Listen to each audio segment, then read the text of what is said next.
Hi, welcome back to the channel. It's been a while. Yeah, it's been a long time, but we're back from our travels.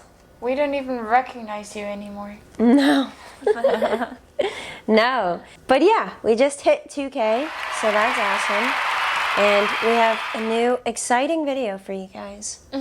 Yeah. Yeah, we want to tell you guys about the best side hustles during a PhD. Yes, or grad school in general. I think that could also apply. Yeah. Yeah. Because as you know, PhD students don't make too much money, also don't have too much time on their hands. Right. So finding the right side hustle is definitely tricky. Yeah. But we came up with 7, and some that I think most of which we've done. So yeah, we'll share our experience a little bit and which ones we think are the best return on your investment, I guess. Yeah. Yeah. Okay, ready? Yeah, let's get right in. Number 1. Number 1, selling things or flipping things. So this is like selling things that you own, maybe old things that you don't really use, or I don't know, things that are just taking up space that you don't really use but can sell. You can sell on Poshmark or other similar apps if it's clothing, shoes, things like that.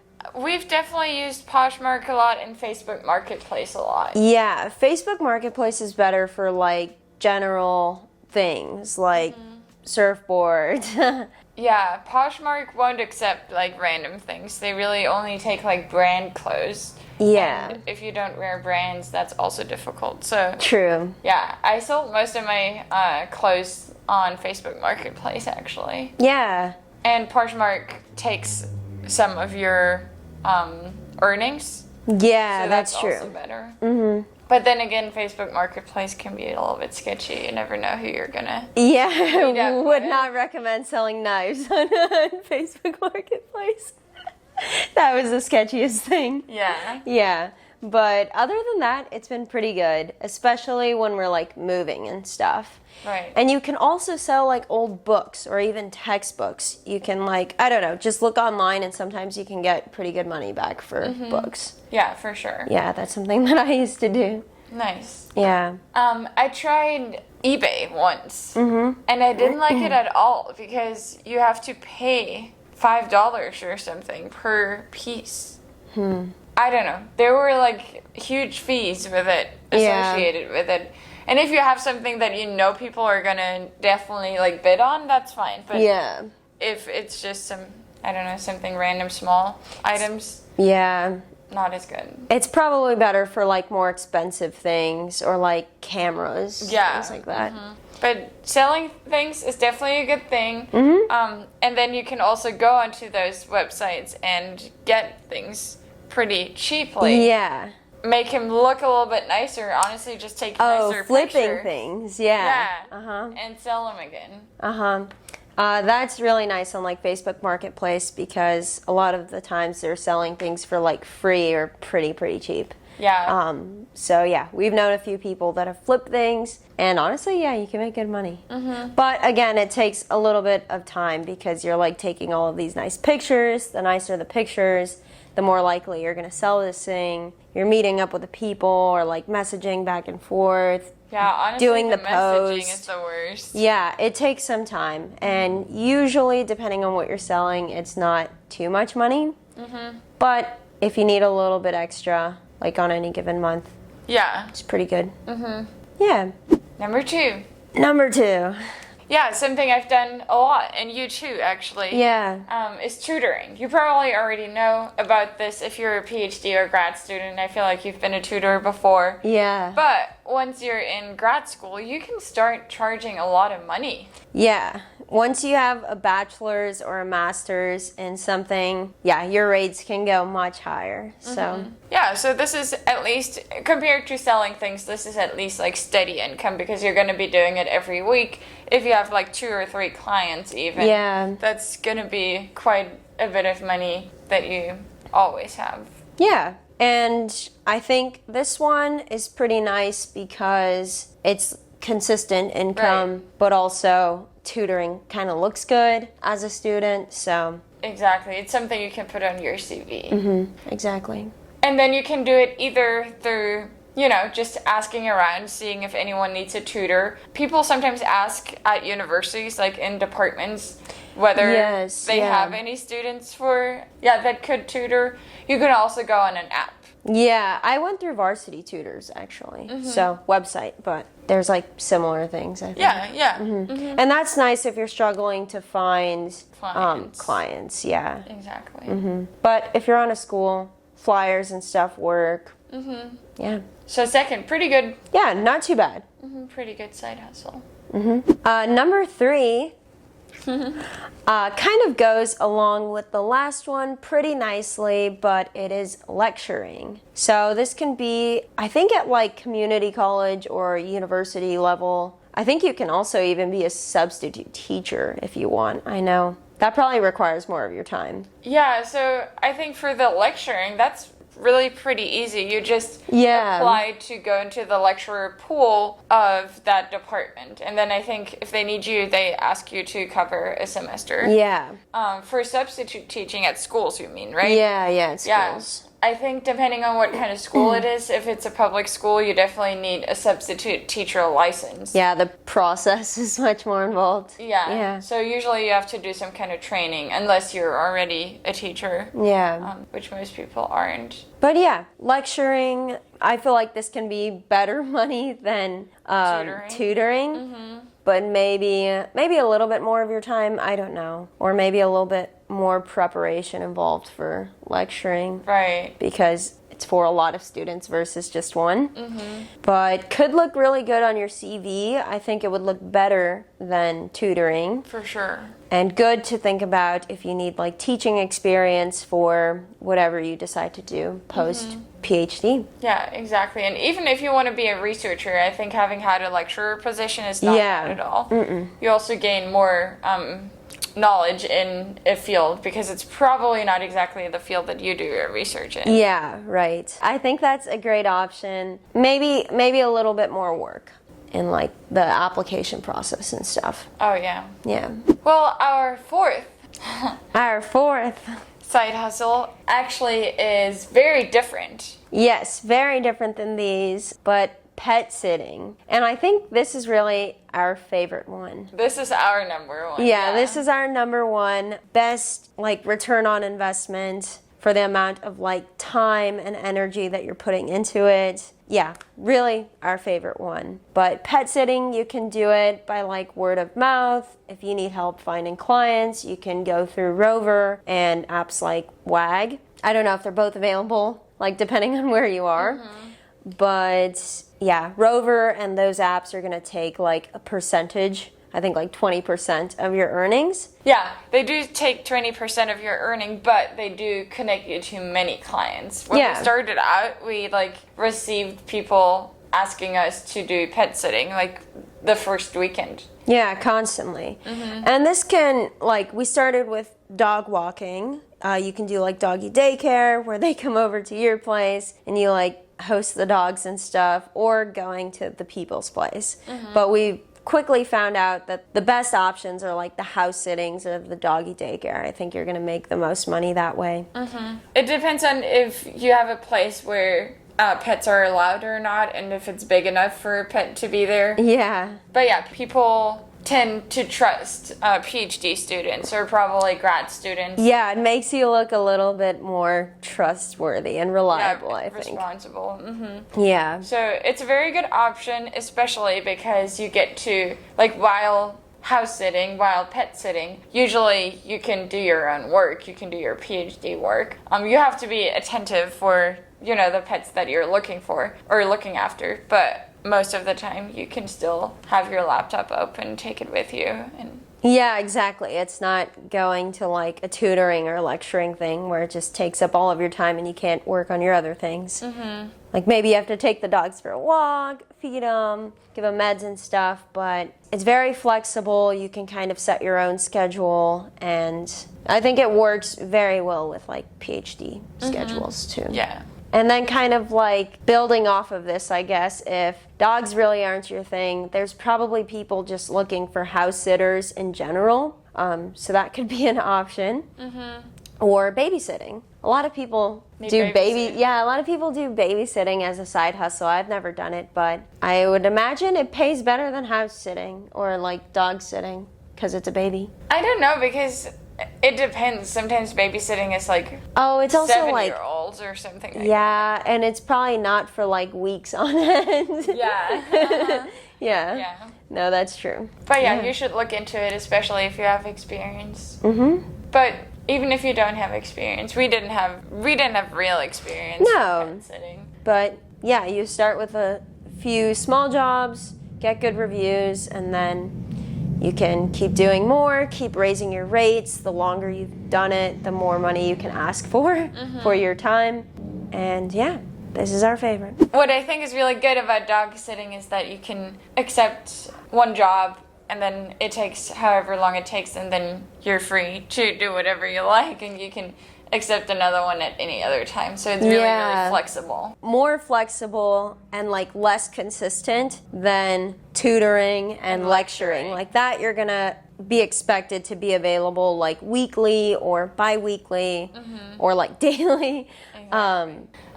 So we thought about other jobs that are just like it. So for example, photography. Things like graduation photography, or if you live in a nice place, I mean, people want to take photos on vacation. Yeah. But especially wedding photography and engagement photos is what you said, right? Yeah, like I feel like engagement photos, couple things, but especially weddings. Like if you can shoot weddings, you can charge so much. Yeah. And it's just like a day or two of your time. Yeah, lots of money in a short time. Yeah. I guess some other like freelance or contract-based jobs or moving, you said? Moving services? Yeah, we know someone who just got a job helping someone move, got quite a bit of money for that one job, and then you don't have to do it anymore. It's maybe a weekend or two. Yeah, if it's not your friend, in. maybe you can charge quite a bit. Yeah. Some other options for like Finding I don't know, clients? service-based things. Yeah, finding clients is Fiverr. And I'm sure there's other options like it where you can just go search for freelancers and stuff. But yeah, that's maybe a good way. You like post your service, so it can be like editing thumbnails. Maybe you're really good at like graphic design, or maybe you're a really good video editor. Writer, yeah. social media manager. You can really offer any kind of digital service, I think. Yeah, it sets you up with a way to find clients, which could be good. I'm not sure how well like Fiverr and stuff pays or how much they're taking, but that would be something to consider. Yeah, I just wanted to say that I tried Fiverr, I tried to offer some things on Fiverr, and I never got any client on it. Yeah. So I don't know how well it works. It could work very well for you. I just wanted to say that it didn't for me, unfortunately. Whereas most of the others, we've been pretty successful at. Yeah, but I guess this one is just kind of like finding your skill, something you're good at, and seeing if there's a way that you can charge people to pay you to do that. One thing that came to mind was the barber that is on campus, like on UH Mānoa campus, and you just find by like flyers. Yeah. And I don't know, maybe he cuts hair really well and he's charging it for like pretty cheap, but I think he gets a lot of people. And for a student, that's like a pretty good side hustle. Yeah, exactly. It takes like, I don't know, 10 minutes or something of your time. Yeah. And I think he charges like $20 or $30. Yeah, and if you're already on campus, perfect. Yeah. Yeah, pretty good. But something like that will give you more flexibility than some of the other options that we talked about earlier. Exactly. And then also, if you want to start a really, really big side hustle that might take a lot of time commitment, but will also pay maybe the best out of all of these, possibly. Yeah, it has the potential to pay high, Yeah, is you could just start a YouTube channel like ours. Yeah, YouTube or Instagram, I don't know, like content creator. There's a whole like degrees on how to be an influencer or content creator. So it's definitely like a place where you can make pretty good money, and there's an audience for like whatever that you're good at. So it could just be sharing PhD content, days in the life, or like maybe cooking if you're really into cooking, or gardening. Really, it could be whatever. Yeah, I would say make sure it's something that you're already doing anyway. Not something that you have to learn, like music. Yeah. Yeah. Or even something that maybe you know how to do, but it doesn't really fit into your life usually. Like, you don't usually do it, then it's just going to add a lot of time to your daily life. Right. And the editing is already going to take so much time. Yeah. Yeah, the idea's very easy. Filming, usually pretty easy. But the editing, I don't know. That's what we're still trying to figure out, because it takes just the longest time. Yeah. A lot of work goes into making content to share on these platforms, so the growth is going to be much slower than like other options, and you won't get paid right away, probably. Yeah, it actually took us 2 years. Yeah, 2 years to get monetized and to start being paid, and then it was a slow start too. Yeah. But yeah, eventually you'll make money off of just talking to people like you about things that you know about. Yeah. And if you want to consider doing YouTube as a side hustle, you can just ask us in the comments or DM us on Instagram. Instagram. Both work. To see if we want to make a video about your questions or just answer your questions in a message or in the comments. We'd be super happy to help. Yeah. You start your PhD YouTube channel or YouTube channel while doing a PhD. Yeah. And the last side hustle idea that we had is one that we've actually never done, but we know a lot of friends that have done it throughout like university and beyond that, like as a grad student. But it's bartending or working at a restaurant as like a server. And I think those are kind of the best because you get tips and stuff, and you can make good money off of tips. Yeah, you can make really good money even from not doing that much work. Like, it's in the evenings usually. Yeah. You don't have classes. But the downside about something like this is that it's going to take up a lot of your time, like however long your shift is.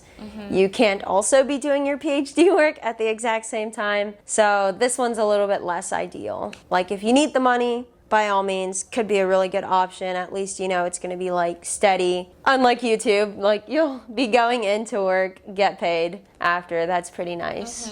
Honestly, we could have made a lot more money bartending or working in a restaurant for the hours that we've put into this YouTube channel. Yeah, no, that's true. I wonder how much money we would have made by now. Sometimes I just want to give it all up and go work at a cafe. Yeah, give up the PhD too. Yeah. Could be a good side hustle. And I guess something like this you don't have to do forever. You can find a job for a little bit and then do something else. Right. Yeah, with any of these kind of. That's why they're side hustles. Yeah, exactly.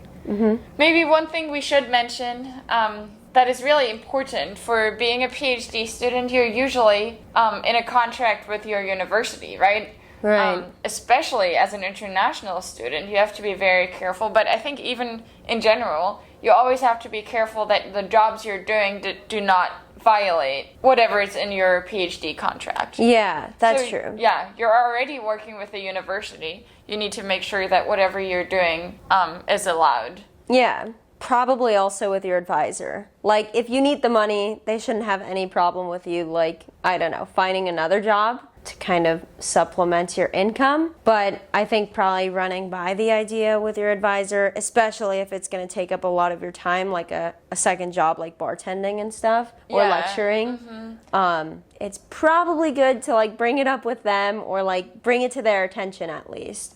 So they know that like, this is what you're doing because I need extra money. Yeah, it depends on how well you'll be able to hide it, kind of. Yeah, like if you think they're not going to notice, then by all means, sure. But if you think it's going to be something that's going to take away a lot of time from your PhD, probably good to bring it to their attention. Yeah, or just if it affects your schedule even. Yeah. So we hope you guys like our side hustle ideas. Most of them we did ourselves and found very, very successful. Our most favorite one as we said, is pet sitting. It's just been the most useful for us. Yeah.